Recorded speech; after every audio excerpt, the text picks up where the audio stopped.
Ito yung sa passenger side, right side. Ikabit na natin yung yung isang shock absorber. Palitan na, pangunahan ito. Ito nga pala yung kapag luma, ito at saka ito yung bago. Tingnan yung kaibahan. In ko na, pero yung pag angat nya,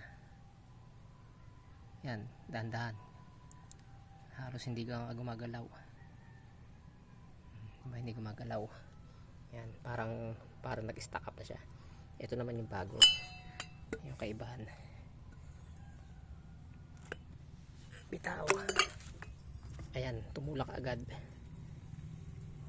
Samantalang yung luma, ayan, hanggang ngayon di pa rin tumutulak. So yan, ito naman yung nasa driver side na kinakapit natin. Ito yung bagong shock, nakapit na. Hipitan na lang natin yung nut na yan, saka dun sa baba. Yan siya, hipitan na lang natin. Ito yung luma. Yung luma, ganun din, ang tigas. Natin kung babalik agad. Ayan, halos hindi rin gumagalaw. Unti-unti, mahinang ang paggalaw. So yun, parehas nung sa kanan sa passenger side, ganyan din. Ito na, ito na natin.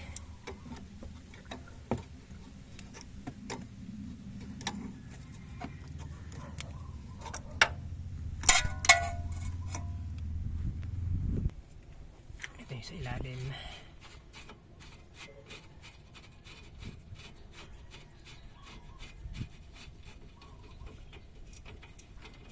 Gamitin na natin ang ratchet.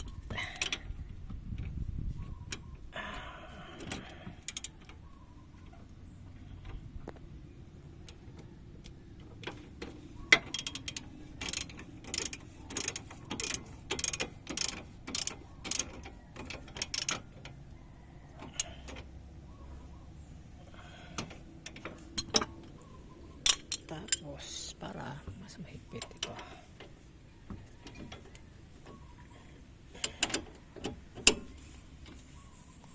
yan, yun. Okay na yan. Itong gulong naman,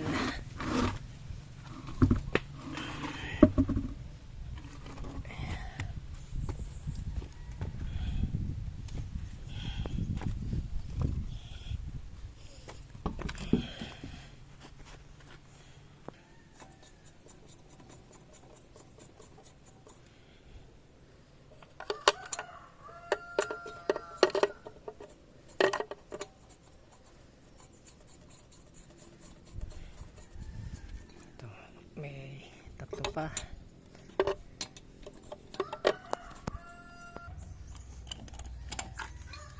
Yan, sa isa nating higpitan.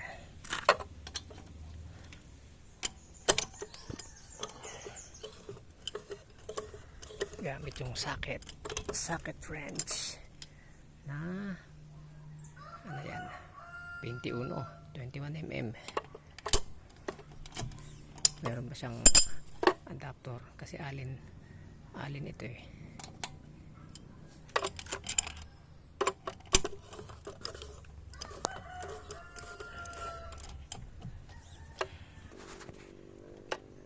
Yan, okay na yan.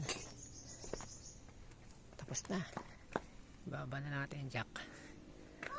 Tapos road test.